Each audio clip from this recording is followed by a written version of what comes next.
নবীর উম্মতের হৃদয়ে সবথেকে বেশি ভালোবাসা নবীর প্রতি থাকবে। ওই যে ফিলিস্তিনের বাচ্চাগুলো দেখছেন না, কেমন ভাবে তারা জান দিয়ে দিচ্ছে মসজিদে আকসার জন্য।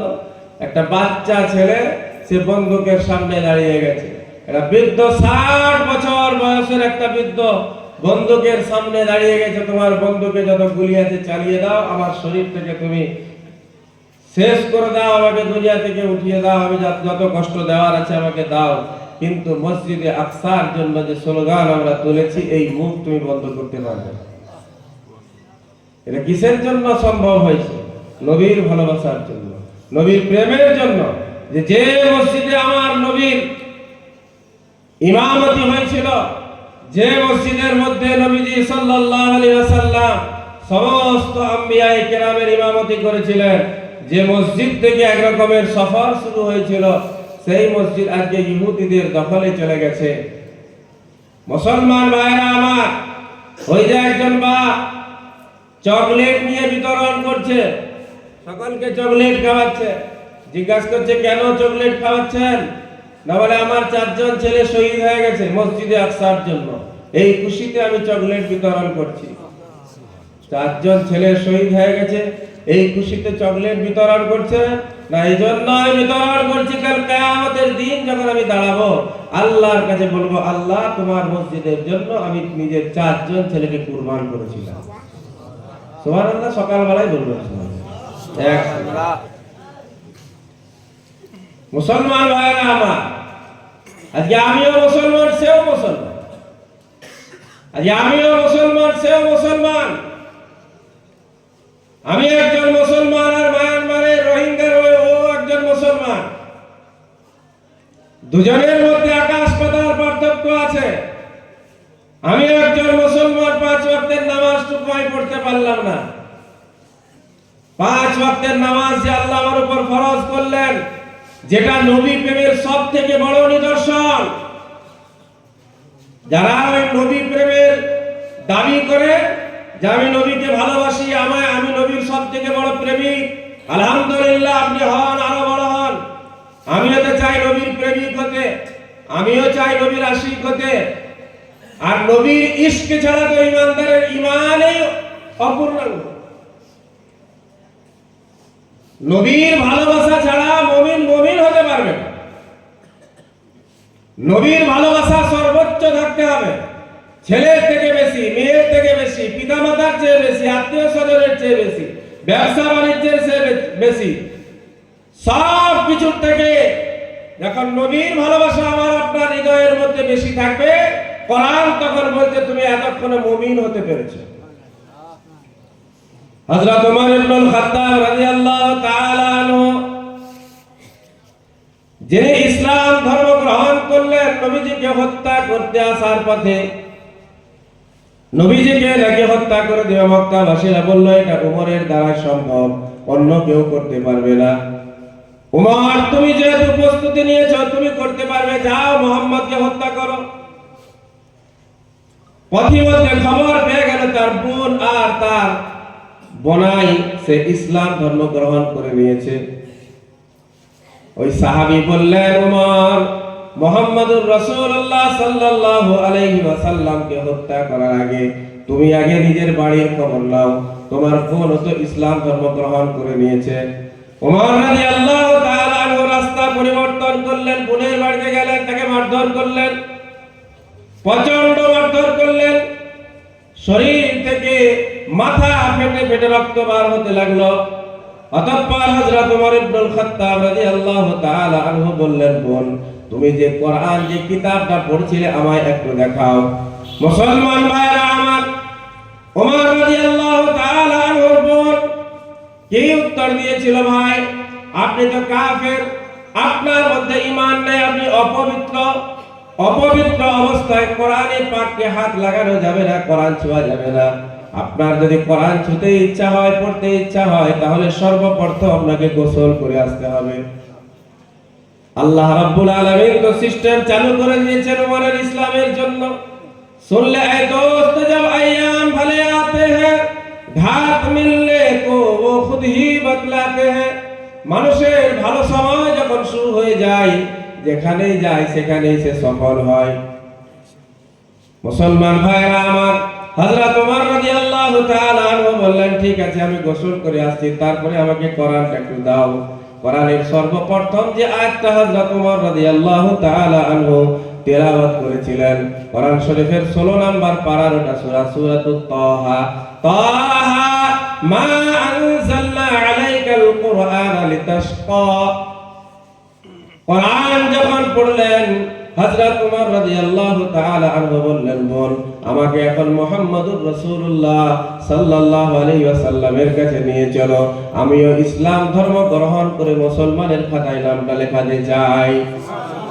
ও মুসলমান ভাইরা আমার, সেই ওমর রাদিয়াল্লাহু তাআলা আনহু নবীজি সাল্লাল্লাহু আলাইহি ওয়াসাল্লামের কাছে গেলেন, যেখানে নবীজি সাল্লাল্লাহু আলাইহি সাল্লাম সাহাবাদেরকে নসিহত করছিলেন, দ্বীনের জ্ঞান দিচ্ছিলেন, দ্বীন শিক্ষা দিচ্ছিলেন। হযরত ওমর ইবনুল খাত্তাব রাদিয়াল্লাহু তাআলা আনহু 40 নম্বরে মুসলমান হলেন। তার আগে 39 জন মুসলমান হয়েছিল, 40 নম্বরে হযরত ওমর মুসলমান। ফেরেশতারা আসমান থেকে জিবরাইল আমিন এসে সুসংবাদ দিচ্ছেন, ইয়া রাসূলুল্লাহ সাল্লাল্লাহু আলাইহি সাল্লাম, আজকে ওমরের ইসলাম ধর্ম গ্রহণ করাতে শুধু আপনারাই খুশি নন, আনন্দিত নন, বরং ইস্তাবশারাল মালাইকাতু বিইসলামি ওমর। আজকে ওমর যে ইসলাম ধর্ম গ্রহণ করেছে, এজন্য আসমানের ফেরেশতারাও বড় আনন্দিত। সুবহানাল্লাহ। আসমানের ফেরেশতাদের আল্লাহ ছুটি দিয়ে দিয়েছে, ওমর ইসলাম ধর্ম গ্রহণ করেছে। তো সেই ওমর একদিন নবীজিকে এসে বললেন, ইয়া রাসূলুল্লাহ, আপনাকে আমি আমার পিতা মাতা ভাই বোন আত্মীয় স্বজন সকলের চেয়ে বেশি ভালোবাসি, কিন্তু আমার জানের চেয়ে বেশি। নবীজি বললেন, ওমর তুমি এখনো পরিপূর্ণ মুসলিম হতে পারোনি, তাহলে কিভাবে পারবো? না, তোমাকে আমার ভালোবাসা তোমার হৃদয়ে তোমার প্রাণের চেয়েও বেশি হতে হবে। ওমর বললেন, ইয়া রাসূলুল্লাহ, এখন থেকে আমি আমার জানের থেকেও বেশি আপনাকে ভালোবাসি। সুবহানাল্লাহ। ওই যে সঙ্গে সঙ্গে নবীর ভালোবাসা 2 দিন পর 10 দিন পর নয়, আজ শুনলাম, আজ থেকে স্টার্ট। মাথা থেকে নিয়ে পায়ের নখ পর্যন্ত নবীওয়ালা হতে হবে। মাথা থেকে নিয়ে পায়ের নখ পর্যন্ত শরীরে একটা অঙ্গ এমন খালি নেই যে বিষয়ে আমার আপনার নবী বিশ্ব নবী মুহাম্মদুর রাসূলুল্লাহ সাল্লাল্লাহু আলাইহি ওয়াসাল্লামের তরিকা নেই। নখ কাটার পদ্ধতি নবীজি বলে গেলেন, মাথার চুল কাটার পদ্ধতি নবীজি বলে গেলেন, পোশাকটা তুমি কিভাবে পরবে সেই পদ্ধতিও নবীজি বলে গেলেন, খানা খাবে পদ্ধতি বলে গেছেন, বিবির কাছে যাবে কি পদ্ধতি সেটাও বলে গেছেন, ছেলে মেয়ে আত্মীয় স্বজনের সাথে কি ব্যবহার করতে হবে সেই পদ্ধতি আমার আপনার নবী শিখিয়ে গেলেন। লাকাদ কানা লাকুম ফি রাসূলিল্লাহি উসওয়াতুন হাসানা। আল্লাহ পাক বলেন, ও বিশ্ববাসী শোনো, আমি আল্লাহ তোমাদের জন্য আমার রাসূলের জীবনীর মধ্যে রেখেছি উত্তম আদর্শ। এই উত্তম আদর্শ যদি আমি আপনি গ্রহণ করতে পারি, তারপরে দাবি করি আমি একজন নবীর প্রেমিক, তাহলে সেটা সত্য হবে, অন্যথায় মিথ্যা। আর এই মিথ্যা বলে যেহেতু আবু জেহেল, আবু লাহাব, উতবা, শাইবা, উমাইয়া ওদের কোনো লাভ হয়নি, আমার আপনার হবে। তো নবীর ভালোবাসা সর্বোচ্চ কখন প্রমাণ হবে? যখন একজন মুসলমান নামাজি হবে। নামাজ নাই, কিছুই নাই। কেউ যদি বলে যায় আছে, সে তার কাছে যাবে, আমার কাছে কিন্তু নামাজ নাই, কিছুই নাই। নামাজ নাই, জলসা নাই, নামাজ নাই, মিলাদ নাই, নামাজ নাই, নবী দিবস নাই, নামাজ নাই, কোরআন তেলাওয়াত করিয়েছেন ঘরে, সেটাও নাই। হাদিস আপনি যদি পড়েন, হাদিসের মধ্যে বারংবার নবীজি জানিয়ে দিয়েছেন, আউয়ালু মা ইউহাসাবু বিহিল আবদু ইয়াউমাল কিয়ামাতি আস-সালাহ। কিয়ামতের দিনে সর্বপ্রথম বান্দাকে যে বিষয়ে জিজ্ঞাসা করা হবে সেটা হচ্ছে নামাজ। আর এই নামাজটা হচ্ছে নবীজির জীবনের সবথেকে গুরুত্বপূর্ণ বিষয়। নবীজি সাল্লাল্লাহু আলাইহি সাল্লাম দুনিয়া থেকে চলে যাবেন, মাত্র 3 দিন বাকি আছে। 3 দিন পর চিরতরের জন্য নবীজি দুনিয়া থেকে বিদায় নেবেন। নবীজি সাল্লাল্লাহু আলাইহি ওয়াসাল্লাম দুইজন সাহাবার কাঁধে ধরে, দুইজন সাহাবার কাঁধের উপর ভর করে মসজিদ পর্যন্ত গেছেন। সাহাবায়ে কেরাম বলেন, আমরা রাস্তায় দেখলাম যে নবীজির পাগুলি যেন ঘষা হয়ে গেছে, রাস্তার মধ্যে একটা দাগ পড়ে গেছে। মসজিদে নামাজ পড়তে গেছেন, জামাত ছাড়েননি, জামাত আকারে নামাজটা পড়েছেন। নবীজির জীবদ্দশায় 17 ওয়াক্তের নামাজ হযরত আবু বকর সিদ্দিক রাদিয়াল্লাহু তাআলা আনহু পড়িয়েছেন। একদিন নামাজের সময় হয়ে গেছে, নবীজি সাল্লাল্লাহু আলাইহি সাল্লাম বললেন, আয়েশা মসজিদের দিকে তাকিয়ে দেখো, আমার সাহাবারা কি নামাজ পড়ে নিয়েছে নাকি আমার জন্য এখনো অপেক্ষা করছে? আমার জন্য কি অপেক্ষা করছে এখনো মসজিদে?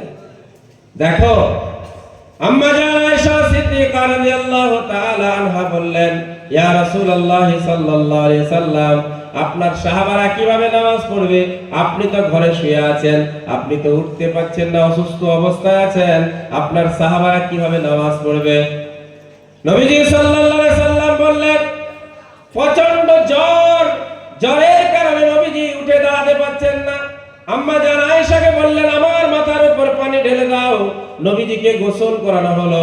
ও মুসলমান যুবক ভাইরা, যারা বলে থাকি আমাদের এখন নামাজের সময় হয়নি, এখন তো অনেক সময় বাকি আছে, আমার মাত্র 15 বছর বয়স হলো, আমার মাত্র 20 বছর বয়স হলো, নামাজ পড়ার তো এখন অনেক দিন বাকি আছে, এই জীবনের কোনো গ্যারান্টি নেই, আজকে আছি কাল থাকবো না। কত মানুষ রোড অ্যাক্সিডেন্টে মারা যাচ্ছে। এই যে কয়েকদিন আগের ঘটনা, 3 দিন আগের ঘটনা, সকাল বেলায় কিংবা সন্ধ্যা বেলায় হয়তো ফেসবুকের মাধ্যমে দেখেছেন, জামতাড়া বলে বিহারের একটা জায়গা, সেই জায়গায় রেল দুর্ঘটনা হলো, একটা ট্রেন অ্যাক্সিডেন্ট হলো, 12 জন স্পট ডেথ, 12 জন সেখানেই মারা গেছে। কত মানুষ ট্রাকের নিচে এসে মারা যাচ্ছে, কত মানুষ বাসের নিচে মারা যাচ্ছে, কত মানুষ হার্ট ফেল করছে, হার্ট অ্যাটাক হচ্ছে, হার্ট ব্লক হয়ে যাচ্ছে, কত মানুষ প্যারালাইজ হয়ে বিকলাঙ্গ হয়ে যাচ্ছে, খাটেই শুয়ে থাকছে, আর কিন্তু সে উঠতে পারবে না, দাঁড়াতে পারবে না, চলতে পারবে না। সারাটা জীবন 10 বছর বাঁচুক আর 20 বছর বাঁচুক, এখন তাকে কিন্তু এখন থেকে ওই খাটে শুয়ে জীবন যাপন করতে হবে, আর মসজিদে যেতে পারবে না, ঘরেও দাঁড়িয়ে বা বসে নামাজ পড়তে পারবে না। মুসলমান যুবক ভাইরা আমার, তাই নামাজের কোনো সময় নেই যে 10 বছর পরে পড়বো, 20 বছর পর, না না না, নামাজ সময় হয়ে গেছে, মসজিদে আযান হয়ে গেছে, নামাজের ওয়াক্ত হয়ে গেছে। এখন সর্বপ্রথম কাজ হচ্ছে আমার জন্য নামাজ পড়ে নেওয়া। আমি যদি একজন নামাজি হতে পারি, আমার চেহারার মধ্যে নবীওয়ালা নূর থাকে, নবীর চেহারায় দাড়ি ছিল, আমার চেহারায় দাড়ি থাকবে, মুখে দাবি করবো নবীর আমি প্রেমিক, আমি নবীকে সব থেকে বেশি ভালোবাসি, আর চেহারাটা আমার যোগী আদিত্যনাথের মতো যদি হয়, তাহলে দাবি সঠিক হলো না, দাবি তাই মিথ্যাবাদী। চেহারাটা আমার যদি জর্জ ডব্লিউ বুশের মতো হয়, চেহারায় দাড়ি নাই, চেহারায় কুর লাগিয়েছে, ও চেহারা তো নবীওয়ালা চেহারা না, ও চেহারার উপর আল্লাহর অভিশাপ বর্ষণ হচ্ছে, আল্লাহর লানত বর্ষণ হচ্ছে।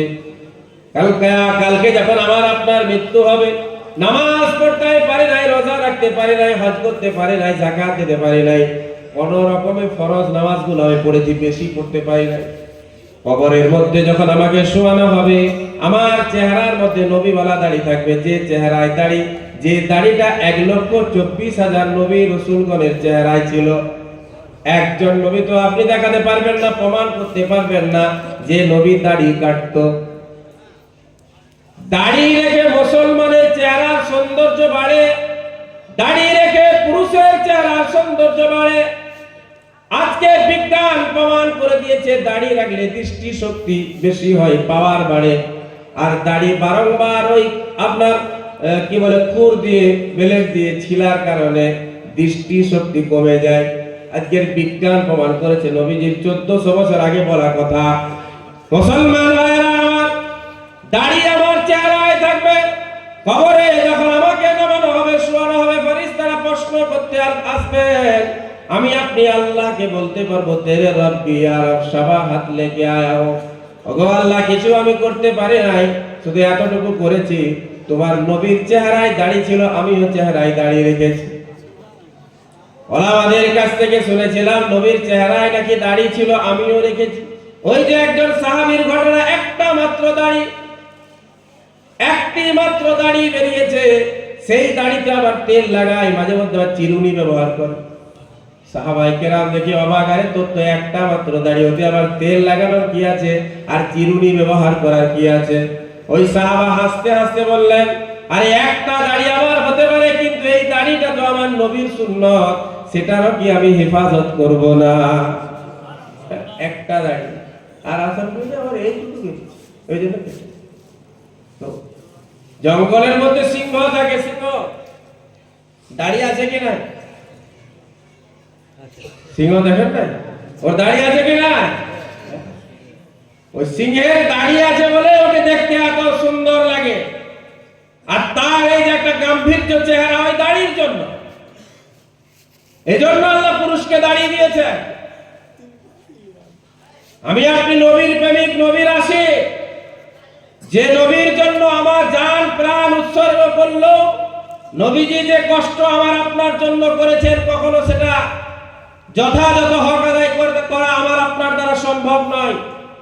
আমাকে তো শিক্ষা নিতে হবে ওই ঈসাইদের কাছ থেকে, শিখদের কাছ থেকে, পাঞ্জাবিদের কাছ থেকে, যারা গুরু নানককে ফলো করতে গিয়ে একবারে জন্ম থেকে মৃত্যু পর্যন্ত না দাড়ি কাটে না চুল কাটে।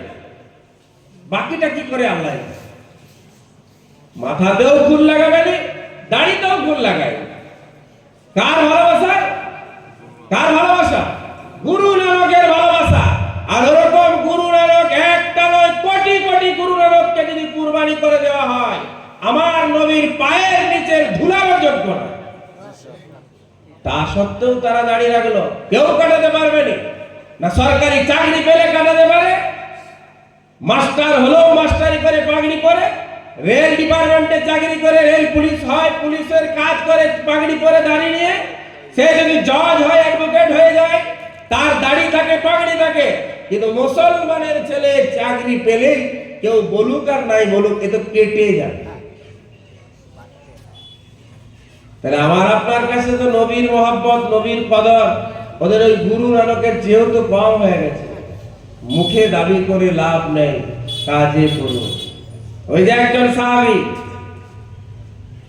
সাহাবী হাবশী সাহাবী, নেগ্রো, নাইজেরিয়ান প্লেয়ার তো দেখেছে, দেখতে অতি সুন্দর হয়, ঠোঁটগুলো সব পাতলা পাতলা, নাক একবার টানা টানা, চোখগুলো একবারে হরিণের চোখের মতো হয়, তাই তো? হ্যাঁ, চুলগুলো সুন্দর হয়। বেটা চুলে যদি পিঁপড়া ঢুকে যায় তওবা করবে, কোন জায়গায় এসে আমি ফেসে গেছি। ওই একজন নাইজেরিয়া হাবশী সাহাবী, ওদের চুলে তো চিরুনি ব্যবহার করে লাভ হবে? ও যে শুয়ে থাকে, উঠবে। তো ওই সাহাবী প্রত্যেকদিন দুঃখ করে, নবীর মাথার চুল তো মাঝখানে নবীজি সীতা করেন, আমার তো কোনো মতেই হচ্ছে না, কি করবো, একটা সুন্নত আমার আমল হচ্ছে না। চিন্তা করে একদিন কি করে যে একটা লোহার কোন রড টাইপের, যাই হোক, গরম করেছে। প্রচন্ড গরম হয়ে যখন লাল হয়ে গেছে, ওটাকে মাঝে মাঝে টেনে,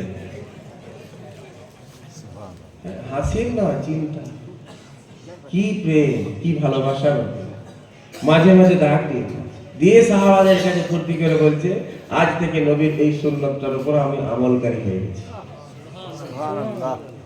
মাঝে মাঝে সীতা হচ্ছিল না, আমার লেবার হবি না, দেখ মরণ পর্যন্ত আরো সীতা ভাঙবে না, আর চিরুনিও ব্যবহার করতে হবে। হচ্ছে নবীর প্রেম, নবীর ভালোবাসা।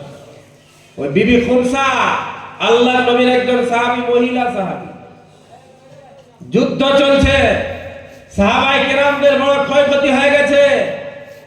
উনি ঘরে শুনেছেন যুদ্ধ চলছে, যুদ্ধের ময়দানে মুসলমানদের ক্ষতি হয়েছে, নাকি নবীজিও মারা গেছেন। নবীজি মারা গেছেন উহুদের যুদ্ধে। হযরত আনাস বিন নযীর রাদিয়াল্লাহু তাআলা আনহু, উনি শুনেছেন যুদ্ধ করতে করতে নবীজি মারা গেছেন, নবীজি শহীদ হয়ে গেছেন। এমন ভাবে যুদ্ধ আরম্ভ করে দিয়েছে। আরো সাহাবারা দেখে বলছে, ভাই কি হলো? তো বলে, যাকে দেখার জন্য জীবনের প্রয়োজন ছিল সেই নেই, তার কি করবো? সেই তো দুনিয়ায় নেই, তো বেঁচে থেকে কি করবো? এমন লড়াই করেছেন। উনি যখন শহীদ হয়ে গেলেন, তাকে দেখে চিনার উপায় নাই কে। তার বোন যে তার আঙুলগুলি দেখে চিনতে পারলেন, এটা আমার ভাই। সাহাবায়ে কেরাম বলেন তার শরীরের মধ্যে 80 জায়গায় আঘাত লেগেছিল তলোয়ারে। 80টা আঘাত তার তলোয়ারে লেগেছিল। বুখারী শরীফের হাদিসের ঘটনা। এই ঘটনা শুনেছেন, নবীজি শহীদ হয়ে গেছেন, বিবি খুনসা রাদিয়াল্লাহু তাআলা আনহা ঘর থেকে বেরিয়ে গেছে। ওই মা বোনেরা যারা আজকে রাস্তায় অবাধে ঘোরাঘুরি করছিলেন, যেন সবার কানের আর নাকের গুলো সব সোনার পড়ে গেছিল, রাস্তায় সব পূজাগুলি করছিল। আর কিছু যুবক তাদেরকে সাহায্য করছিল রাস্তার ধারে দাঁড়িয়ে থেকে। গুরুত্ব দিয়ে শুনবেন, আপনি কাকে ফলো করবেন? নুসরত জাহাঁ আপনার জন্য আইডিয়াল মডেল, নাকি হলিউড বলিউড টলিউডের নায়িকারা আপনার জন্য মডেল, তাদেরকে অনুসরণ করবেন? আজকের জলসায় যে কাজকর্ম আপনারা করলেন, যেভাবে অবাধে ঘোরাঘুরি করলেন, এটা নবী বিবিগণের কিংবা সাহাবীদের অনুসরণ নয়, বরং এটা ওই বলিউডের নায়িকাদেরই অনুসরণ হলো। যত রাজ্যের পাউডার মেখে সব রাস্তায় ঘুরে বেড়াচ্ছে, অ্যাডভার্টাইজ করে বেড়াচ্ছে, আমার ঘরে একটা মেয়ে বড় হয়ে গেছে, যদি কেউ ছেলে থাকো প্রস্তাব দিতে পারো কাল সকালবেলা।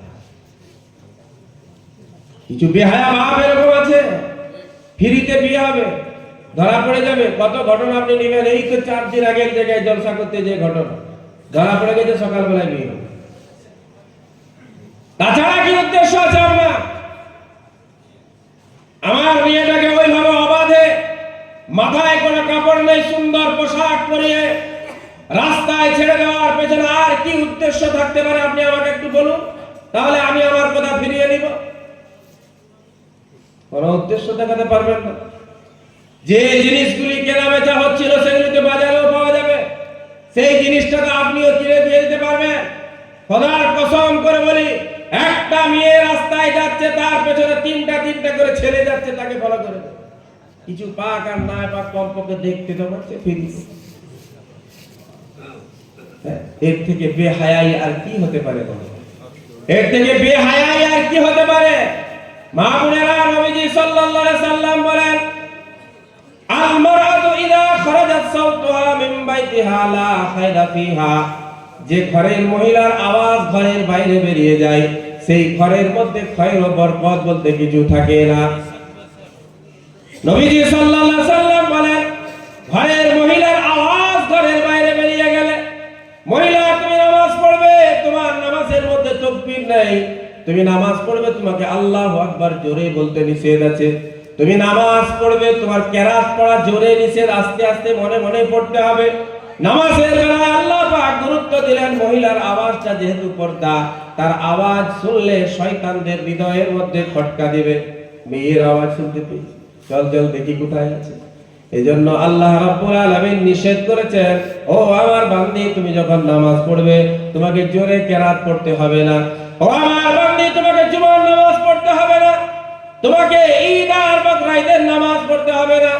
ঈদ আর বকরা ঈদের নামাজ না পড়েও আমি আল্লাহ তোমাকে ওই ঈদ পড়নেওয়ালাদের মতো নেকি দান করব। জুমার নামাজ তোমার নাই, কিন্তু জুমা পড়নেওয়ালারা যে নেকিটা মসজিদে গিয়ে অর্জন করেছে, তুমি ঘরের মধ্যে থেকেও জুমা পড়নেওয়ালার নেকি পেয়ে যাবে। কিছু মহিলা বেরিয়েছে না শিক্ষিতা, আমাদেরকে ইসলাম বঞ্চিত করে দিয়েছে। আরে ইসলাম এসছে শুকরিয়া আদায় করতে, ইসলাম পেয়ে শুকরিয়া আদায় করতে হবে। মহিলাদেরকে যথাযথ অধিকার ইসলাম দিয়েছে। ইসলামের আগে মহিলারা তাদের অধিকার পায়নি, তাদেরকে ভোগ বিলাসের সামগ্রী মনে করা হতো, তাদেরকে ভোগের সামান মনে করা হতো। সতীদাহ প্রথা ছিল, স্বামী মারা গেলে স্বামীর সাথে তার বিবিকেও জ্বালিয়ে দেওয়া হবে। আরবের অভ্যাস ছিল, কোন স্বামীর যখন মারা যাবে তার বিবিকে একটা ঘরের মধ্যে আবদ্ধ করে দেওয়া হবে, আর আবদ্ধ অবস্থায় সে 1 বছর থাকবে। এই 1 বছরে তার গোসল বন্ধ, তেল লাগানো বন্ধ, চিরুনি বন্ধ, সব বন্ধ। 1 বছরে মেয়েটা মারা যেত, বেঁচেই থাকতো। আর যেগুলি বেঁচে থাকতো তাদেরকে গাধার পিঠের সাথে ঘষে ঘষে পরিষ্কার করতো, তাতে মারা যেত। এটা নবী আসার আগের ঘটনা। যেই নবীজি এলেন পৃথিবীতে, আল্লাহ কোরআন অবতীর্ণ করে জানিয়ে দিলেন, ও আমার মুসলিম বান্দিরা, আজ থেকে তোমাদেরকে তোমাদের স্বামীর ইন্তেকালের পরে আর 1 বছর ইদ্দত পালন করতে হবে না, বরং তোমাদের ইদ্দতের সময়টা হবে 4 মাস 10 দিন। 4 মাস কত গো?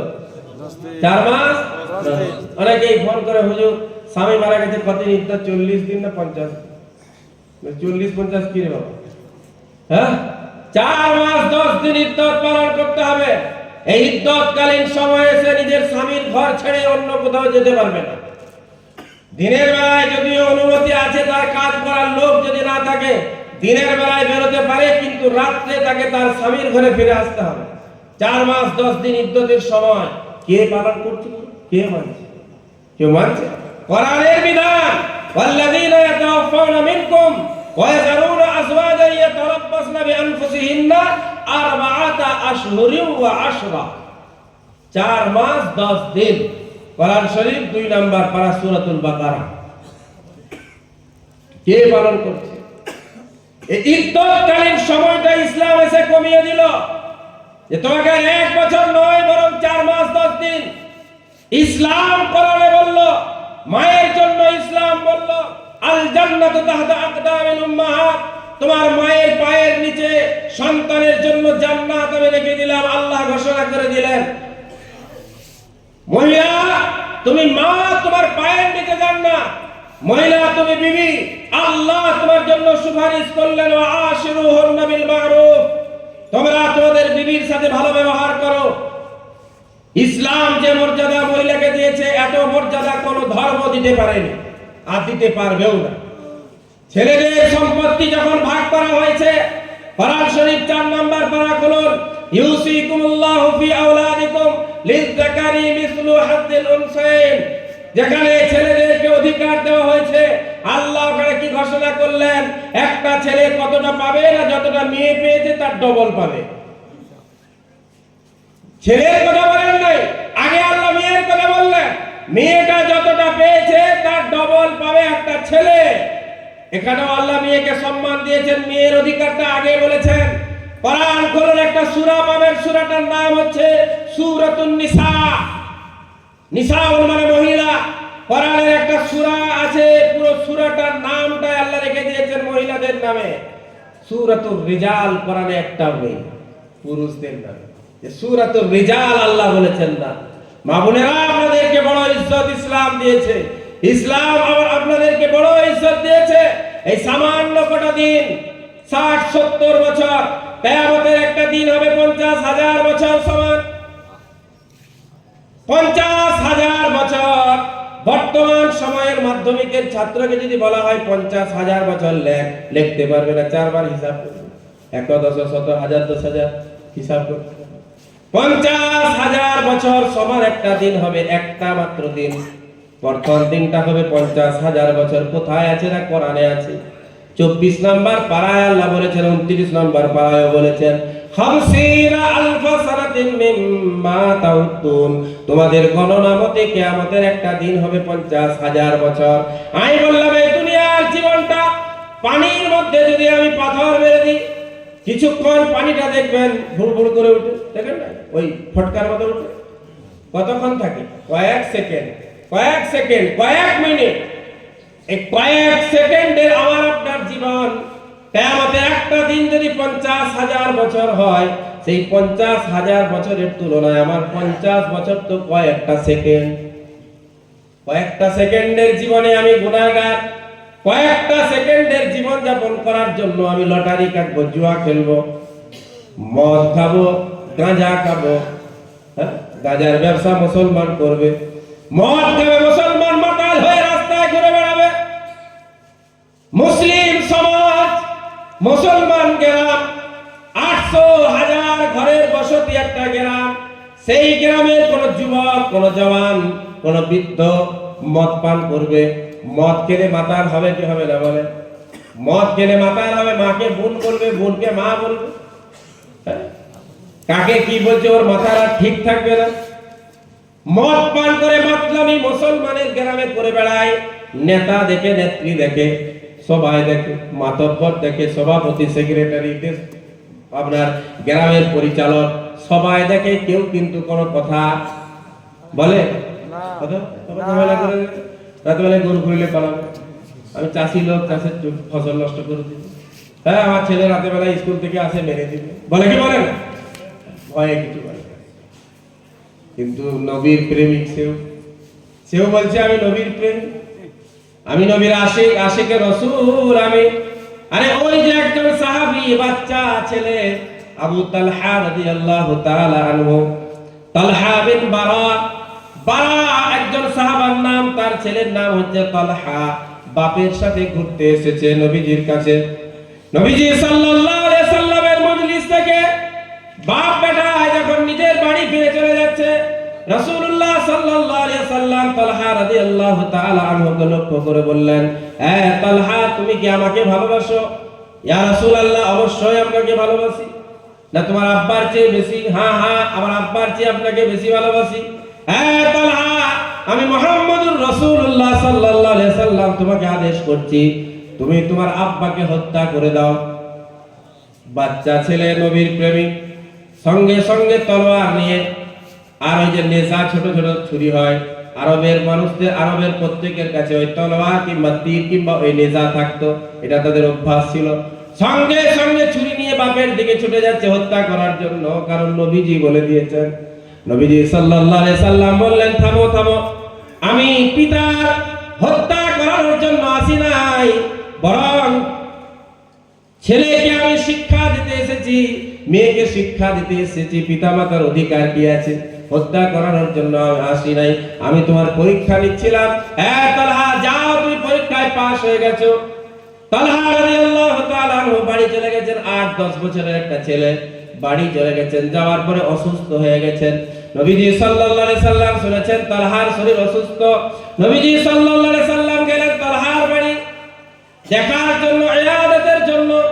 মুসলমানের শরীর অসুস্থ হলে তার হক হচ্ছে সুস্থ মুসলমান তার বাড়িতে যাবে, খবর নেবে, পয়সা পাতি থাকলে তাকে সাহায্য করবে, খাবার দাবার দিয়ে সাহায্য করবে, এটা একজন মুসলমানের আর একজন মুসলমানের উপর হক।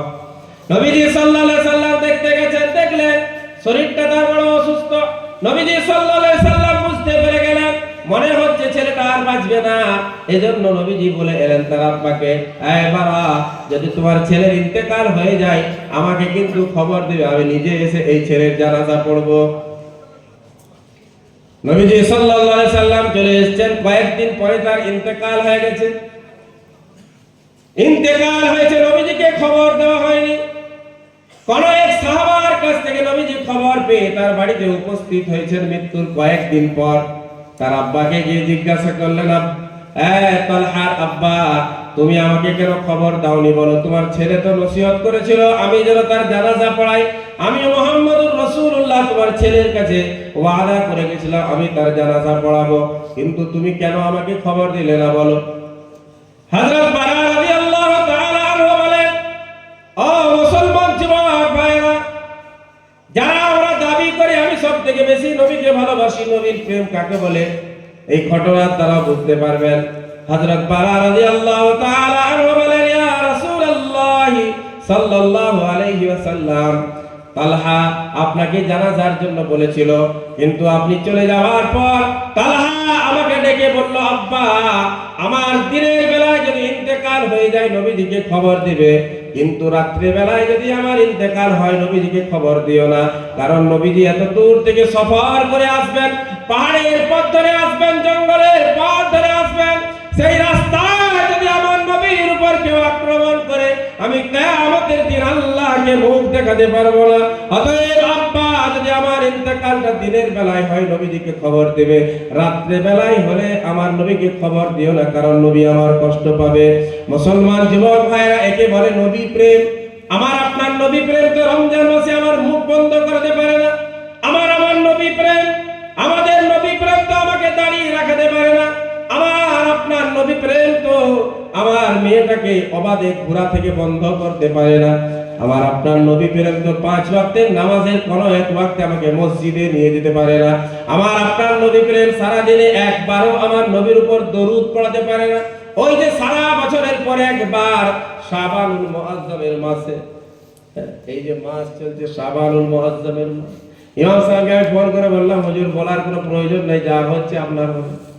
ঝামেলা করে আমরা যা পাচ্ছি করুন, ওই বেশি আপনি মিলাদ টিলাদ করতে মারা নারা করবেন না, যা পাচ্ছি করুন। আপনার কি করলো, আপনি 100 টাকা নেবেন, দোয়া করে আল্লাহ আল্লাহ খায় সাল্লাহ ঘর চলে যাবে। কি বলছি, সারা বছরে নবীর নাম হলো না ঘরে, সারা বছরে ঘরে কোরআন তেলাওয়াত হলো না, এখন আবার বলছে ঘরে ঘরে কোরআন পড়াতে হবে। নবীজি সাল্লাল্লাহু আলাইহি সাল্লাম 1400 বছর আগে বলে গেলেন, একটা দিন আমার উম্মতের উপর এমন আসবে যখন ইসলাম থাকবে কিন্তু নাম থেকে যাবে, কোরআন থাকবে কিন্তু রসম থেকে যাবে, রেওয়াজ রয়ে যাবে। আজকে দেখুন ইসলাম তো নামে ইসলাম রয়ে গেছে, নামের মুসলমান রয়ে গেছে, কাজের মুসলমান কোথায়? কয়েকজন, 40টা মাত্র নামাজি মসজিদে। আরো বড় গ্রামে আপনি যাবেন, সেখানে বলবে আমাদের মসজিদে 200 নামাজি। বলে তোরা গ্রামে কতজন? না 2500। 200 নামাজি, বসতি হচ্ছে 2500। ওরা বলছে আমরা 200 নামাজি অনেক, আমরা বলছি 400। ঘরের বসতি আমাদের 40 জন। কতজন নামাজি? 40 জন নামাজি। ইসলাম আছে, মুসলমান আছে, কিন্তু নাম রয়ে গেছে। লা ইয়াবকা ইসলামুন ইল্লা ইসমুহু, ইসলাম থাকবে না, শুধুমাত্র তার নামটা রয়ে যাবে। ওয়ালা ইয়াবকা কুরআনুন ইল্লা রাসমুহু, কোরআন থাকবে না, শুধু রসম রয়ে যাবে, রেওয়াজ রয়ে যাবে। কোরআন পড়বে না, সারা বছর পেরিয়ে যাবে, একদিনের জন্য কোরআন পড়বে না, শুধুমাত্র ওই একটা দিনে চালু করবে, সেটা হচ্ছে 15 শাবান। শাবানুল মুআজ্জামের শবে বরাতের দিনে ইমাম সাহেবকে প্রত্যেক ঘরে ঘরে পড়তে হবে। আলহামদুলিল্লাহ, এই চাবড়া গ্রামে আগেও ছিল না, মাঝখানে একজন চালু করেছিল, সেটা বন্ধ করা হয়েছে, বর্তমানেও আশা করি চালু নেই। এখানে যখন গেলাম তখন চালু ছিল, 1 বছর পড়েছিলাম, দ্বিতীয় বছর বন্ধ। আজ পর্যন্ত চালু রাখলে আমার 70,000 টাকা শুধু এই মাসে আমার ইনকাম হচ্ছে। 70,000, কম হতে না, বেশি হতে না। এখন তো আর ইমাম সাহেব সে আগেকার 14 বছর আগের নাই। এখন ডিমান্ড বেড়েছে না কমেছে? কথা বলে না, বেড়েছে না কমেছে? আর ডিমান্ডটা আল্লাহ বাড়িয়েছে, শুকরিয়া আলহামদুলিল্লাহ। আজকে আমি কারোর ঘরে কোরআন পড়তে গেলে 500 টাকার নিচে তোমাকে দিবেন। তাহলে ঘর সংখ্যা হচ্ছে 800, 850, 900। আপনি হিসাব করে নিন কত টাকা। বন্ধ করে দিয়েছে, কারণ চলবে না, ওটা চলবে না। ঘরে কেউ নেই, সব কেউ বাড়িতে কাজে চলে গেছে, কেউ খামারে কাজ করছে, কেউ রান্নার কাজ করছে। ইমাম সাহেব পড়তে আসবে, আজকে 15 শাবানুল মুআজ্জাম চলছে, আজকে ইমাম সাহেব পড়তে আসবে, ঘরে 15 রকম কপাটটা টেনে দিয়েছে, ভিতরে লাতা দিয়ে একটা মুসল্লা বিছিয়ে দিয়ে পালিয়ে গেছে। মিথ্যা বললাম? হ্যাঁ, লা ইয়াবকা কুরআনুন ইল্লা রাসমুহু। 1400 বছর আগে আমার আপনার নবী বলে গেলেন, কোরআন থাকবে না, শুধু রেওয়াজ রয়ে যাবে, রসম রয়ে যাবে। পড়ো, মিলাদ করাতে হবে। আমার ছাদের উপর মিলাদ করে দিবেন, কেউ বলছে আমার কান্নিচের উপর করে দিবেন, কেউ বলছে আমার ভিতরের ঘরে সামসেটের উপর করে দিবেন। 100 টাকা আর এক বস্তা ওই কি বলে খেজুর। এখন আর বাতাসা কেউ খাবে, খেজুর দিয়ে চলে গেল। তাই সব তুই বুঝে, এত সহজ ধর্ম, এত সহজ, জান্নাত এত সহজ। ফাতেমার কি যুক্তি ছিল বল? আলীর কি যুক্তি ছিল? আলীর কি দুর্বল ছিল নাকি? আলীর মেধা শক্তি কম ছিল? আলীর বুদ্ধি কম ছিল? হ্যাঁ, আলীর দুর্বল ছিল, শক্তি কম ছিল, কাজ করতে পারেনি, অপারক মানুষ ছিল। আল্লাহ তাকে একটা টাইটেল দিয়েছিল, শেরে খোদা। শেরে খোদা, আসাদুল্লাহ। আল্লাহ জমিনের উপর আল্লাহ শের যার লকব ছিল। 40 জন যুবকে যে দরজাটা টেনে খুলতে পারে নাই, হযরত আলী এক হাতে করে ধরে সেটাকে উপড়িয়ে ফেলে দিয়েছে। সুবহানাল্লাহ। সে আলী, ওই যে মারহাব, বীর পাহলওয়ান বাহাদুর, নিজের বাহাদুরির ঢোল বাজাচ্ছিল যুদ্ধের ময়দানে। একজন কি দুজন সাহাবা শহীদ হয়ে গেলেন, তার সাথে পেরে উঠলো না। নবীজি অবশেষে আলীকে বললেন, আলী যাও এরপর ময়দানে। হযরত আলী রাদিয়াল্লাহু তাআলা আনহু গেলেন, কয়েকবার সে পায়তারা দেখালো, হযরত আলী প্রতিহত করলেন, তারপর যে তলোয়ার চালালেন, মাথা থেকে ফেলে তলোয়ার পাথর কেটে ঢুকে গেছে। সে আলী। আবার আপনার মতো একটা মুরগি জবাই করতে ধরতে পারে, মুরগি ছেড়ে পাবে হাত থেকে। আমাদের যৌবন, আমরা এমন ধরনের যুবক, ইমাম সাহেব জবাই করছে, যুবককে বলে যে ধরবে, ওটা মুরগি জবাই করার পরে ছেড়ে পায়। এত আমাদের এতটুকু শক্তি নেই। হ্যাঁ, তারপরেও কত বাহানা, কত টাল বাহানা। হযরত আলী রাদিয়াল্লাহু তাআলা আনহু, বীর বাহাদুর, আসাদুল্লাহিল গালিব, যার নাম নবীজি দিলেন, যার জন্য নবীজি বললেন আনা মাদিনাতুল ইলম ওয়া আলীউন বাবুহা, আমি হচ্ছি জ্ঞানের শহর আর এই শহরের দরজা হচ্ছে আলী। সুবহানাল্লাহ। যে সাহাবার জন্য নবীজি বললেন, সেই সাহাবা তার দুইজন ছেলের শরীর অসুস্থ, দুজন ছেলে শরীর অসুস্থ হয়ে গেছে। আম্মা জান ফাতিমাতুজ জহরা রাদিয়াল্লাহু তাআলা আনহা মান্নত করলেন, আল্লাহ আমার ছেলেদের শরীর যদি ঠিক হয়ে যায় 3টা রোজা, কটা রোজা রাখবো? কটা রোজা রাখবো? কথা বলেন। 3টা রোজা রাখবো। আর আমাদের মতো হলে বাবার মুরগি দিয়ে আসবে, বললে বলছি আবার দেও বলছি, ঝামেলা আছে। বাপের শরীর খারাপ, বাবা তোমার নামে একটা মুরগি দিয়ে আসবো, আমার বাপ যদি ঠিক হয়ে যায়, বাবা বললো তোর মুরগিটা খাবে কে? যারা খাবে তাদেরকে গিয়ে বল। খাই না, এই যে নির্গিন থানে শুয়ে আছে, আজমির শরীফে শুয়ে আছেন খাজা মুঈনুদ্দিন চিশতি রাহমাতুল্লাহ। ও বাবা তো বলবেন কিয়ামতের দিনে দেখবো তোকে, একবার আল্লাহর কাছে চল, তোর এই মুরগি দিয়ে আমি ছাড়াবো, তোর চাদর দিয়ে আমি ছাড়াবো। কত মুসলমান শীতের সময়ে চাদর উঠতে পায়নি, কত মুসলমান শীতের সময়ে, কত মুসলমানের গরিব ছেলে স্টেশনে পড়েছিল, কত মানুষ স্টেশনে পড়েছিল, তাদের কাছে ওড়ার মতো কিছু ছিল না। তুমি তোমার বড় লোকই দেখাতে গিয়ে আজমিরে যে চাদর চড়িয়ে এলে, একবার চল কিয়ামতের দিন আল্লাহর কাছে তোকে দেখবো। ওই খাজা মুঈনুদ্দিন চিশতি রাহমাতুল্লাহ আলাইহি আমার আপনার কলার ধরে আল্লাহর কাছে দাঁড় করাবেন। আল্লাহ আমি কিন্তু বলি না কি নিজে মাতব্বরি করেছিল, বললে বলবে দেখো তুমি বাবু আলাদা, ভাই বলে মিললে ওই ভাই তুমি আলাদা, তোমারটা চলবে তাহলে আলাদা। আর কি কোরআনে কোনো আলাদা আছে না? আপনার কোরআনে 31 পারা, আমারটা 29 পারা, না কি বলছেন? কথা বলো না। আপনার আল্লাহ আলাদা, আমার আল্লাহ আলাদা। আমার আপনার নবী এক না দুই? এক। আমার আপনার ইসলাম এক, কোরআন এক, হাদিস এক, সব এক। এখানে কিছু মানুষ নিজেদের ব্যবসাকে বাড়ানোর জন্য, নিজেদের পেট চালানোর জন্য, নিজেদের পরিবারটা ভালোভাবে পরিচালনা করার জন্য এই সমস্ত ব্যবসা জুড়েছে। আর এই ব্যবসার বিরুদ্ধে যে বলবে তখনই বলবে ও অন্য দলের লোক। কোরআন খুলুন আপনি, 29 নম্বর পারা আপনাকে হাওয়ালা দিলাম, 29 নম্বর পারা খুলুন। সূরাতুদ দাহর, একটা সূরা আছে, হালাতা আলাল ইনসান হিনুম মিনাদ দাহর। কোরআন শরীফ আপনি খুলবেন, 29 নম্বর পারা শেষ দিয়ে খুলবেন, একটা সূরা পাল্টিয়ে দিবেন, তারপরে সূরা। সূরাতুদ দাহর দ্বিতীয় নাম হচ্ছে সূরাতুল ইনসান। ইউফুনা বিন নাজর, ইউফুনা বিন নাজর ওয়া ইয়াখাফুনা ইয়াওমান কানা শাররুহু মুস্তাতিরা। আম্মা জান ফাতিমাতুজ জহরা রাদিয়াল্লাহু তাআলা আনহা, নবীর বেটি, নবীর দুলারি, নবীর কলিজার টুকরা, মান্নাত করলেন, ও আল্লাহ আমার ছেলে যদি সুস্থ হয়ে যায় তাহলে আমি আপনাকে রাজি করার জন্য 3টা রোজা রাখবো। কটা রোজা? 3টা রোজা রাখবো। আজকে আমার আপনার ছেলে যদি অসুস্থ হয়, আমি আপনিও যদি এরকম মান্নাত করি, তাহলে এটা ফাতিমাতুজ জহরার সুন্নাত হবে। ফাতিমাতুজ জহরার সুন্নাতের উপর মায়েরা আমল করুন। কালকে আপনার জান্নাতে যখন আপনি যাবেন, আপনার আগে কিন্তু ফাতিমাতুজ জহরা রাদিয়াল্লাহু তাআলা আনহা থাকবেন। আজকে ছেলের শরীর অসুস্থ, আব্বার শরীর অসুস্থ, মেয়ে আমার বড় হয়ে গেছে, বিবাহের উপযুক্ত হয়ে গেছে, বিবাহ হচ্ছে না, রিশতা আসছে ভেঙে যাচ্ছে, কোনো মতে বিবাহ হচ্ছে না।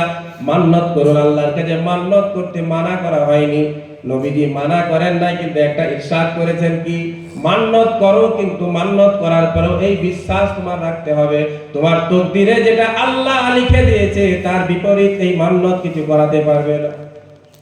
হ্যাঁ, মান্নাত করে লাভ, নবীজি বলেছেন গরিব মানুষ যে জীবনে 1 টাকা দান করেনি, তার ওই 200 টাকার মুরগিটা খরচা হয়, আর কিছু লাভ হয়। ফাতিমাতুজ জহরা নবীজির বেটি, সেই সময়ে কি বড় মানুষ কেউ ছিল না? কি বলছে?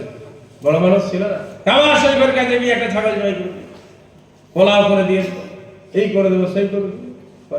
ওই যে বিবি মারিয়াম, বিবি মারিয়াম নাম শুনেছেন তো? আমাদের গ্রামের মারিয়াম না, ওই যে কোরআনে যার নাম আছে ঈসা নবী, ঈসা নবীর আম্মা বিবি মারিয়াম যখন মায়ের পেটে আছেন, তার মা মান্নত করেছিল, তার মাও মান্নত করেছিল। কার কাছে মান্নত করলেন? ওয়াইন্নি নাযারতুহা, এ আল্লাহ আমি মান্নত করছি, আল্লাহর কাছে মান্নত করলেন আমার পেটের মধ্যে যা আছে, ছেলে হোক আর মেয়ে হোক, আমি ওটাকে আপনার ঘরের সেবা করার জন্য উৎসর্গ করে দিব।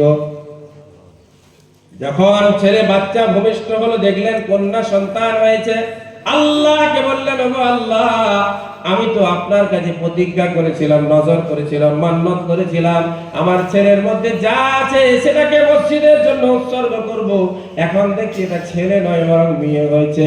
আল্লাহ পাক বললেন, মারিয়ামের মা, তোমার পক্ষ থেকে তোমার মেয়েকে আমি কবুল করলাম। ওই মারিয়ামকে মসজিদের সেবা করার জন্য রাখা হলো, হযরত জাকারিয়া আলাইহিস সালাতু ওয়াস সালামের হাওয়ালা করা হলো। মুসলমান ভাইরা আমার, দেওবন্দিরা, বেরেলিরা, ফুরফুরারা, জামাত ইসলামীরা, আজাদ গাছিরা, আহলে হাদিসরা, যত দল মত পথ আছে, আপনি যাকে ইচ্ছা ফলো করুন, কিন্তু ইসলামকে সঠিকভাবে ফলো করুন। যেটা ইসলাম শিখিয়েছে তার মধ্যে আপনাকে আমাকে থাকতে হবে। দল মতকে মানতে গেলে, আমার সিলসিলা, আমার মাসলাককে মানতে গিয়ে কোরআন হাদিসের বিপরীত কাজ যদি হয়ে যায়, তাহলে আমার ঈমানটা নষ্ট হয়ে যাবে। আপনি ফুরফুরা শরীফে যান, দাদা হুজুর পীর কিবলা রাহমাতুল্লাহ আলাইহির কবরের কাছে একবারে লেখা আছে, আমি দুবার গেছি, ওই যে কলকাতা মাকে নিয়ে যায় 4 মাস ওই রাস্তা হয়ে পেরিয়ে আসি, দুবার গেছে। বলে চল ঘরে গুলটুল লাগাবো, হুজুরি করবো, মসজিদ দেখবো। দাদা হুজুরের কবর জিয়ারত করেছিলাম, একবার দিনের বেলায় গেছিলাম, তো লেখা আছে, তো বড় বড় করে সাইড বড় হলুদ রঙের সাইড বড় লেখা আছে না, ফুল দেওয়া, ফুল দেওয়া, চাদর দেওয়া, মান্নত করা, সেজদা করা, পেছন করে আচ্ছা, আল্লাহর ঘরে ঢুকেছিস, যেমন করে ইচ্ছা বেরিয়ে যা, পীরের মাজারে যেই বাবা এরকম করা, এটা তুই কোথায় পেলি আগে বল? কোন হাদিসে আছে, কোরআনের কোন পাতায় আছে দেখা? হ্যাঁ, সব মন গড়া রীতি নীতি বানিয়ে দিয়েছে, মন গড়া পদ্ধতি। মুসলমান ভাইরা আমার, আমি আপনি দাদা হুজুরের মাসলাকের লোক, পীর আবু বকর সিদ্দিক রাদিয়াল্লাহু তাআলা আনহু, মুজাদ্দিদে জামান, পশ্চিমবঙ্গের একজন বিখ্যাত আলেমে দ্বীন, পশ্চিম বাংলার একজন বিখ্যাত আলেমে দ্বীন। আজকে পশ্চিম বাংলার ঘরে ঘরে আলেমে দ্বীন পেয়েছে, পশ্চিম বাংলার মহিলারা বোরকা পরতে শিখেছে, পশ্চিম বাংলার মুসলমান আল্লাহ বলতে শিখেছে। এতে কিন্তু দাদা হুজুর রাহমাতুল্লাহ আলাইহির সব থেকে বেশি অবদান আছে, এটা কেউ অস্বীকার করতে পারবে না। এদিকে ছিলেন দাদা হুজুর পীর কিবলা, আর ওদিকে সাহারানপুরে ছিলেন মাওলানা আশরাফ আলী থানভী রাহমাতুল্লাহ আলাইহি। মাওলানা আশরাফ আলী থানভী দেওবন্দের একজন বিখ্যাত আলেমে দ্বীন, যাকে হাকিমুল উম্মত বলা হতো, উম্মতের ডাক্তার যাকে বলা হতো, এত বড় আলেম ছিলেন। পশ্চিম বাংলার কোন মানুষ যখন উত্তর প্রদেশে যেতেন মুরিদ হওয়ার জন্য, উনি তখন বলতেন, কিউ তোমারে পাস আবু বকর সিদ্দিক है, जाओ वहां पे जाके मुरीद बन जाओ, वहां जाके बैत करो। পশ্চিম বাংলায় যাও, আবু বকর সিদ্দিক আছে। উত্তর প্রদেশ থেকে কেউ এখানে এলে ইনি বলতেন, ওখানে তো আশরাফ আলী থানভী আছে, তুমি এখানে কেন এসেছো? এতটা মেল মহব্বত ভালোবাসা ছিল। কিন্তু বর্তমান সময়ে ব্যবসাকে টিকিয়ে রাখার জন্য লড়াই লাগিয়ে দিয়েছে। ওরা দেওবন্দি, ওরা এই, ওরা সেই, লড়াই লাগিয়ে দিয়েছে। আমার মধ্যে, দেওবন্দের মধ্যে আর ওই ফুরফুরা সিলসিলার মধ্যে কোনো লড়াই নেই, কোনো ঝগড়া ঝামেলা নেই। দেওবন্দি সিলসিলার আকীদা যেটা, আর ফুরফুরা সিলসিলার আকীদা প্রায় সমান সমান। এক জায়গায় শুধু মতবিরোধ, সেটা হচ্ছে কিয়াম নিয়ে। কিয়াম নিয়ে মতবিরোধ বরাবর আছে, থাকবে। আপনার ভালো লাগে দাঁড়িয়ে করবেন, আমার ভালো লাগে না দাঁড়াবো না, পরিষ্কার, আমি বসে পড়বো। আপনার ভালো লাগে দাঁড়াবেন। আপনার আলেম যে হাদিস, যে কোরআনের আয়াতটা পড়ে ব্যাখ্যা করে, ওটা ভুল ব্যাখ্যা করে, ওটা সঠিক ব্যাখ্যা নয়। ওই আয়াতটার ব্যাখ্যা বুখারী শরীফে নবীজি নিজে করেছে, বুখারীতে ওই হাদিসটাও আছে। যখন কোরআনের এই আয়াতটা অবতীর্ণ হলো, সাহাবায়ে কেরাম জিজ্ঞাসা করলেন, ইয়া রাসূলুল্লাহ সাল্লাল্লাহু আলাইহি ওয়াসাল্লাম, আপনার উপর আমরা সালাম পড়বো, এটা তো আগেই আমরা জেনে নিয়েছি। কোথায় জেনেছি? কোথায় জেনেছি? সাহাবায়ে কেরাম বললেন, আত্তাহিয়াতু লিল্লাহ, নামাজ পড়তে হলে পড়ি কি পড়ি না বলেন? আত্তাহিয়াত, তাশাহুদ। যারা নামাজ পড়ে তারা সারা দিনে নবীজির উপর বারংবার দরুদ পড়ে সালাম পড়ে, আর যারা নামাজ পড়ে না তারা জলসায় না পড়লে ঝামেলা করবে, কারণ তারা একবারে পড়ে। আর নামাজি কিন্তু প্রত্যেকদিন 4 রাকাত নামাজ হলে নবীর উপর দুবার দরুদ সালাম পড়তে হচ্ছে। আত্তাহিয়াতু লিল্লাহ, হে আল্লাহ, আমার দৈহিক সমস্ত ইবাদত তোমার জন্য, মৌখিক সমস্ত ইবাদত তোমার জন্য, যেগুলি মুখের দ্বারা হয়, জিকির আজকারের দ্বারা হয়, ওয়াসসালাওয়াত শরীরের দ্বারা যত ইবাদত হয় এই সমস্ত ইবাদত আল্লাহ তোমার জন্য, ওয়াত-তাইয়্যিবাত মালের দ্বারা, দান খায়রাতের দ্বারা যত ইবাদত হয় এই সমস্ত ইবাদত আল্লাহ একমাত্র তোমার জন্য। তারপরে কি বলি বলেন? বলেন যারা নামাজ পড়ে তাহিয়াত যারা জানা আছে বলেন তারপরে কি?